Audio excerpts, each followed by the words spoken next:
आपकी बेटी कुछ नहीं कर सकती, आप इसको स्कूल से निकाल लें। देखें, उसका पढ़ाई में ध्यान ही नहीं है, वो दिलचस्पी नहीं लेती। मेरा ख़्याल तो ये है कि आप उसे घर पे पढ़ा लें या आप उसे किसी बेहतर ट्यूशन में डाल दें। ये वो अल्फाज हैं जो कल एक पेरेंट ने मुझसे शेयर किए और बताया कि उनकी बेटी के बारे में उस स्कूल की प्रिंसिपल और उस स्कूल की टीचर्स की ये राय है। यहाँ ये बात बहुत अहम है आप लोगों को बताना कि हमारे यहाँ 2 सिस्टम राइज हैं एजुकेशन में। 2 सिस्टम राइज हैं। एक सिस्टम स्कूलिंग सिस्टम है जो बच्चों को एक रूटीन सिखाता है। स्कूलिंग सिस्टम में बच्चे स्कूल जाते हैं, उनकी कॉपियाँ भरी होती हैं, बहुत रीडिंग करते हैं, याद करते हैं, मेमोराइज़ करते हैं चीज़ें, लेकिन उनका ये टॉप फ्लोर खाली रहता है। ऐसे बच्चे अक्सर मुस्तक़बिल में नाकाम हो जाते हैं या फिर कोई एक मामूली सी जॉब कर रहे होते हैं और उनका ज़िंदगी में कोई टॉप करियर नहीं होता। उसके अगेंस्ट दूसरे वो तमाम बच्चे जिनके बारे में टीचर्स की, स्कूल मैनेजमेंट की ये राय रही है कि वो कुछ नहीं कर सकते, वो ज़िंदगी में तहलका मचा देते हैं। ऐसी एक छोटी सी स्टोरी आपको सुनाता हूँ। एक स्कूल की मैनेजमेंट ने, एक प्रिंसिपल ने एक बच्चे के बारे में एक लेटर लिखा और उस लेटर में उस पेरेंट को कहा गया कि आपका बच्चा नाकाम है, नकारा है, कुन ज़हन है, ये कुछ नहीं कर सकता, इसे स्कूल से हम निकाल रहे हैं, आप इसे घर पे पढ़ा लें या इसे पढ़ाई से छुड़वा दें। जनाब, लेटर घर पहुंचा। जब लेटर घर पहुंचा तो वो बच्चा भी अपनी माँ के सामने मौजूद था। माँ को वो लेटर मिला, माँ ने वो लेटर पढ़ा। बच्चे को ये मालूम था कि वो लेटर स्कूल से आया है। तो बच्चे ने पूछा कि मम्मा क्या है लेटर है, ये किस चीज़ के बारे में है? तो माँ ने कहा कि तुम्हारे स्कूल वालों ने तुम्हारी तारीफ़ की है। उन्होंने कहा है कि आपका बच्चा बहुत ज़हीन है,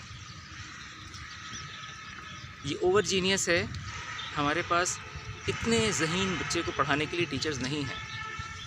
आपका बच्चा ओवर स्मार्ट है, ये बहुत अच्छा सोचता है, इसलिए हमारे पास ऐसी फैकल्टी मेंबर्स नहीं हैं, ऐसे टीचर्स नहीं हैं जो आपके ज़हीन बच्चे को इतना अच्छा पढ़ा सकें।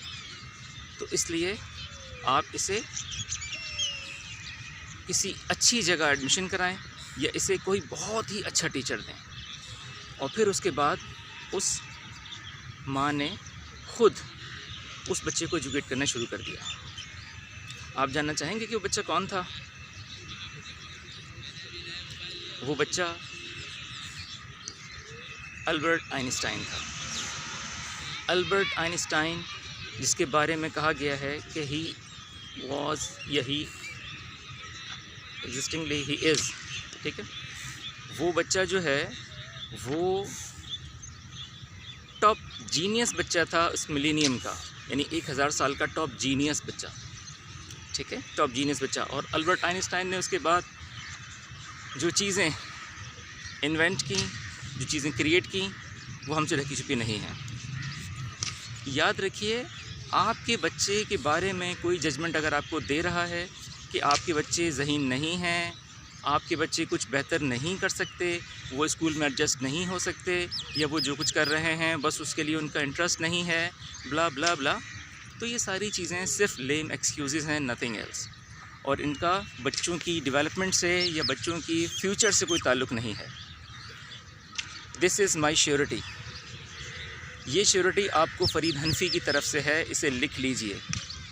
आज की तारीख़ नोट कीजिए, इस श्योरिटी को लिख लीजिए।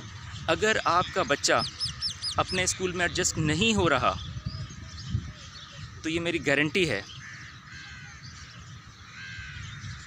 कि अगर उसकी ज़हानत को आपने ठीक से इस्तेमाल किया तो बच्चा फ्यूचर में तहलका मचा देगा। वो बच्चा या बच्ची फ्यूचर में इतने बेस्ट रिज़ल्ट्स देगा आपको कि ना सिर्फ आप बल्कि उस बच्चे के प्रीवियस टीचर्स, प्रीवियस स्कूल्स सब हैरान रह जाएंगे कि हम इस बच्चे को समझ ही नहीं सके। ट्रूली स्पीकिंग होता भी यही है। स्कूल्स बच्चे को समझते नहीं हैं, उस बच्चे को समझना नहीं चाहते। वो ये चाहते हैं कि एक लाठी हो और उससे सारे बच्चों को हाँका जाए। वो चाहते हैं कि एक ही सिस्टम हो, क्लास में टीचर जाए, बोर्ड पर लिखे, बच्चा उसे याद करे, घर जाकर आपको सुनाए, अगले दिन आए, कॉपी में टेस्ट दे, दैट्स इट। ये सारी चीज़ दिस बुलशिट। ये सारी चीज़ स्कूलिंग सिस्टम तो हो सकता है, ये स्कूलिंग सिस्टम तो है, लेकिन एजुकेशन नहीं है। एजुकेशन बच्चे के दिमाग को डेवलप करना है, उसके दिल को खुश करना है। अगर उसका दिमाग और दिल, जैसे हम कहते हैं दिलो दिमाग का आपस में हम आहंग हो जाना, if there is a harmony between his heart and mind, then I am sure, this is my surety, your child will be the best in the future. आपका बच्चा अपने मुस्तकबिल में बेस्ट होगा। आपको सिर्फ ये करना है कि अपने बच्चे को समझना है। उसे खेल पसंद है, खेल में सिखाइए। बच्चे अमूमन खेलना ही चाहते हैं। बच्चे स्कूल में एक जगह बैठकर बोरिंग सी बुक्स के साथ, बोरिंग सी रूटीन के साथ नहीं सीखना चाहते। सीखना इज़ डिफरेंट, ठीक है, और पढ़ना इज़ डिफरेंट। पढ़ने का मतलब बच्चों को याद करना, रटाना है, जबकि सीखना इज़ टोटली डिफरेंट। सीखना बिल्कुल डिफरेंट होता है। हम में से सब ने, आपने भी अपनी ज़िंदगी में बहुत सारे काम सीखे हैं, और वो सीखने वाले कामों को आपने पढ़ा नहीं है। आप में से बहुत सारी माँओं को कुकिंग आती है, आप लोगों ने कुकिंग पढ़ी नहीं है। आप में से बहुत सारे फादर्स को ड्राइविंग आती है। इसी तरह से बहुत सारे काम आते हैं जो उन्होंने अपनी ज़िंदगी में किसी बुक में नहीं पढ़े, स्कूल में नहीं पढ़े, लेकिन वो ये सारे काम बेस्ट कर सकते हैं। बिल्कुल ऐसे ही आपके बच्चे भी बहुत बेस्ट परफॉर्म कर सकते हैं अगर उनकी ज़हानत को समझा जाए। उनकी ज़हानत को समझिए और उसके साथ उनको आगे बढ़ाइए। बिलीव मी, आपका बच्चा एक यूनिक बच्चा है, मुनफरिद बच्चा है। जिस पेरेंट ने मुझसे ये बात कही, उनकी बेटी माशाल्लाह एक एक्स्ट्रा ऑर्डिनरी बच्ची है, एक्स्ट्रा ऑर्डिनरी बच्ची है। ऐसे एक्स्ट्रा ऑर्डिनरी बच्चे, बिल्कुल वैसे ही जैसे आइंस्टाइन के बारे में कहा था, ऐसे एक्स्ट्रा ऑर्डिनरी बच्चों को स्कूल वाले समझ नहीं पाते। लेकिन इसका मतलब ये नहीं है कि वो बच्चे ज़िंदगी में फ़ेल हो जाते हैं। आइंस्टाइन की मिसाल आपके सामने मैंने अभी दी, इसी तरह से थॉमस एल्वा एडिसन, इसकी मिसाल आपके सामने। एडिसन को किसी स्कूल में नहीं पढ़ाया गया, लेकिन उसकी इजाज़त, ठीक है, इसकी इन्वेंशंस।